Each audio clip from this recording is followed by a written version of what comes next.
नमस्कार साथियों, मैं दीनानाथ सिंह आप सबका इस अनेकांत दृष्टि पर चैनल पर आप सबका हार्दिक स्वागत करता हूं। साथियों, हम गुरु के प्रति आदर सम्मान दिखलाते हैं, उनका जो है दंडवत प्रणाम करते हैं, लेकिन गुरु जो हैं सही रहेंगे कि नहीं रहेंगे यह हम मन में संशय लिए रहते हैं। सभी गुरु योग्य नहीं होते। गुरु में एक योग्यता होनी चाहिए। गुरु वही बन सकता है जो गुरु बनने की कामना से भी मुक्त हो। लेकिन जो गुरु बनना चाहते हैं, जो चाहते हैं कि हमें आदर सम्मान मिले, तो वे असल में उन्हें कुछ और सीखने की आवश्यकता रहती है। वे परिपक्व नहीं रहते। गुरु तो परमात्मा का ज्ञान प्राप्त करके परम शून्य अवस्था को प्राप्त हो जाते हैं। उन्हें और कोई इच्छा या मनोकामना नहीं रहती। ऐसे गुरु ही सच्चे गुरु होते हैं। वे अपने शिष्य को अपने जैसा ही बना लेते हैं।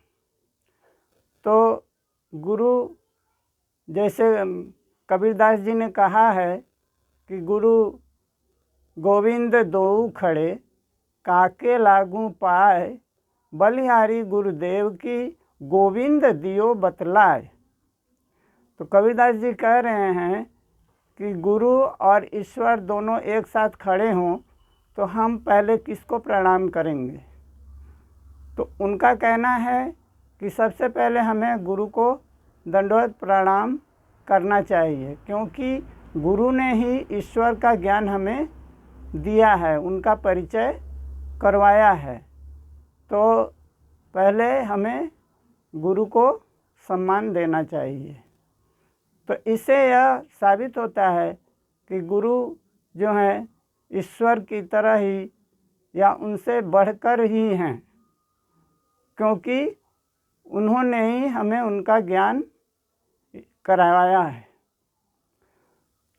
तो गुरु जो हैं परम सत्ता परमात्मा को जानकर परम शून्य हो जाते हैं और उनके अंदर परमात्मा की शक्ति उतर आती है। उनकी कुंडलिनी शक्ति जागृत हो जाती है, और जिस गुरु की कुंडलिनी शक्ति जागृत हो जाती है वह अपने सप्त चक्रों को, मूलाधार आदि चक्रों को भेद कर सहस्त्रार चक्र में लीन हो जाते हैं। सहस्त्रार चक्र में परमात्मा सदैव हमारी प्रतीक्षा करते रहते हैं। वहाँ तक गुरु जब पहुँचे हुए रहते हैं तो उनमें जो शक्ति उतरती है वही शक्ति वह अपने शिष्य में भी प्रवाहित कर देते हैं। तो बिना साधना किए भी शिष्य जो है गुरु के समान ही बन जाता है। उसके अंदर भी गुरु की समस्त शक्तियाँ सिद्धियाँ आ जाती हैं, प्रवाहित हो जाती हैं। वह हूबहू गुरु की तरह ही योग्य बन जाता है। तो ऐसे को जो है शक्तिपात कहते हैं। माने गुरु शक्तिपात करके अपने समान ही शिष्यों को बना लेते हैं। अच्छा, तो कहते हैं कि जैसे सब गुरु एक समान नहीं होते। अब जैसे गुरु द्रोणाचार्य को ही लीजिए, उन्होंने एकलव्य को धनुर्विद्या की शिक्षा देने के लिए जो है तैयार नहीं हुए। उन्होंने कहा कि तुम भील बालक हो, भील बालकों को मैं शिक्षा नहीं देता, मैं तो केवल क्षत्रियों को ही शिक्षा देता हूँ।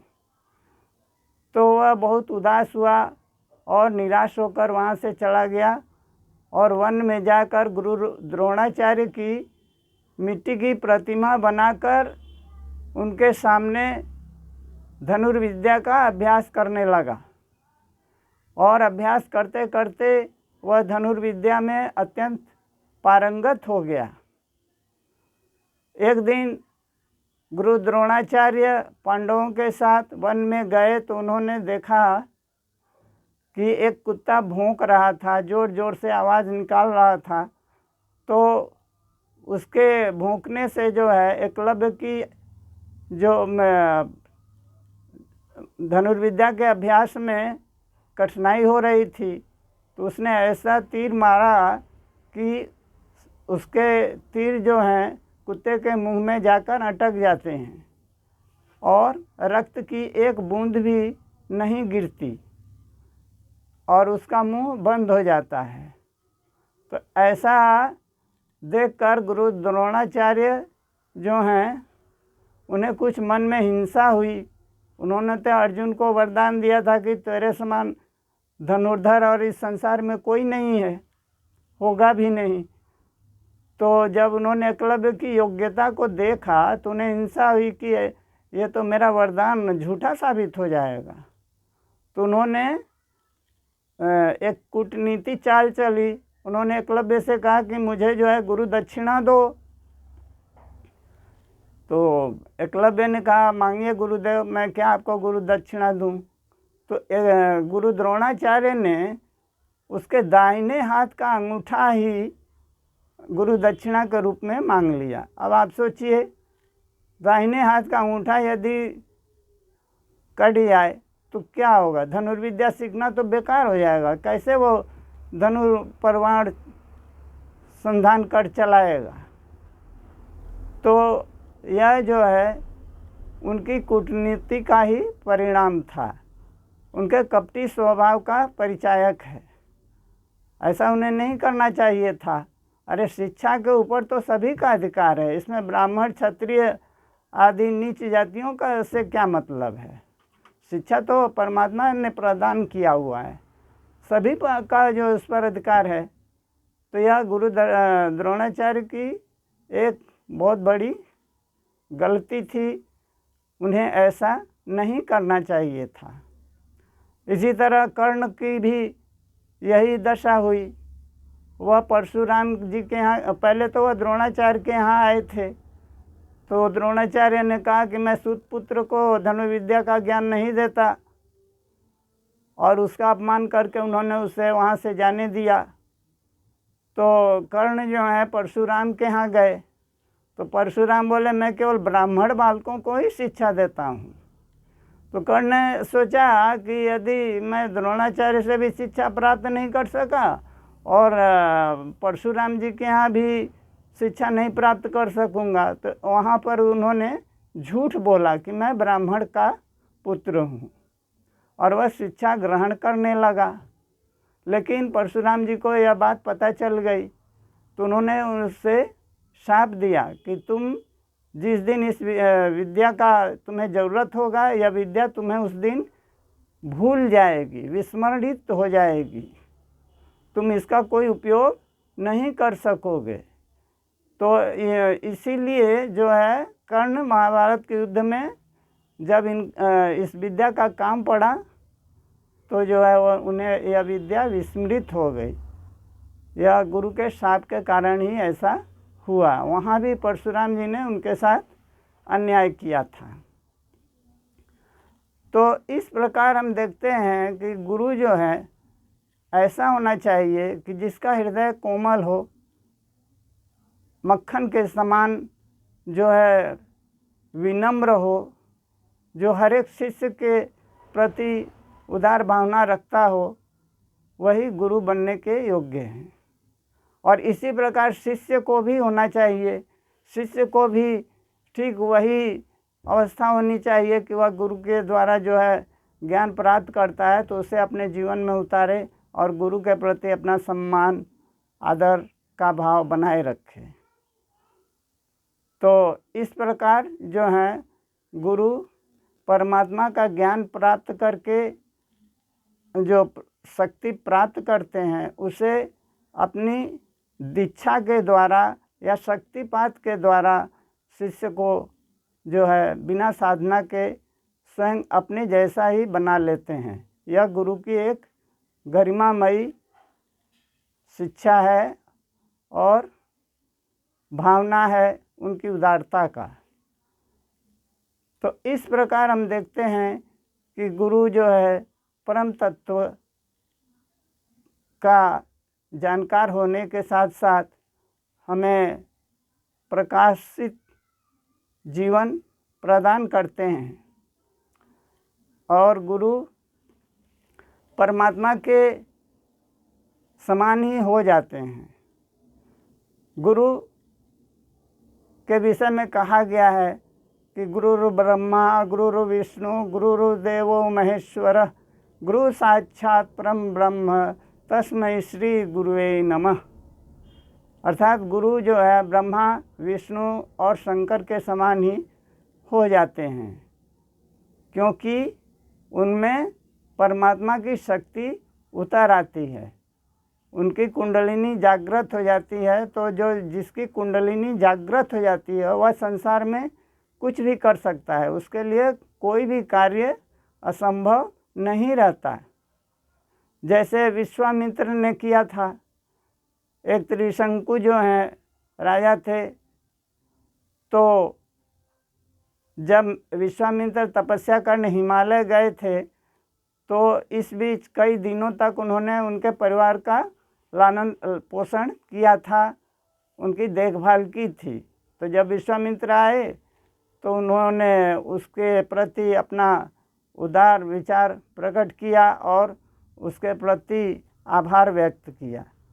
तो उन्होंने ही उसे त्रिशंकु को सशरीर जो है स्वर्ग में जाने के लिए कहा। उन्होंने अपनी तपस्या के बल पर त्रिशंकु को स्वर्ग में भेज दिया। तो देवताओं ने इसका विरोध किया कि इस शरीर के द्वारा जो है कोई भी स्वर्ग में प्रवेश नहीं कर सकता है, और उन्हें धक्का मारकर पृथ्वी के ऊपर गिराना शुरू किया कि तुम चले जाओ, हम तुम्हें स्वीकार नहीं करते। तो जब वह नीचे गिरने लगे तो विश्वामित्र ने जो है समझ गए सारी बात कि उन्होंने देवताओं ने उन्हें स्वीकार नहीं किया, स्वर्ग में प्रवेश नहीं करने दे रहे हैं। तो उन्होंने अपने मंत्र बल से, अपनी तपस्या के साधना के बल से नया सृष्टि स्वर्ग की आरंभ कर दी। वे जहाँ तक उतरे थे वहीं पर उसे त्रिशंकु को रोक दिया और स्वर्ग की सृष्टि करने लगे, और सभी वस्तुएं स्वर्ग की वहाँ प्रकट होने लगी। उसमें उन्होंने त्रिशंकु को राजा बना दिया, वह एक नवीन स्वर्ग की सृष्टि कर दिए। तो इस प्रकार हम देखते हैं कि वे ब्रह्मा के तरह जो है सृष्टिकर्ता बन गए। वे ब्रह्मा जी से प्रतिद्वंद्विता करने लगे। यह देखकर देवता बड़े लज्जित हुए।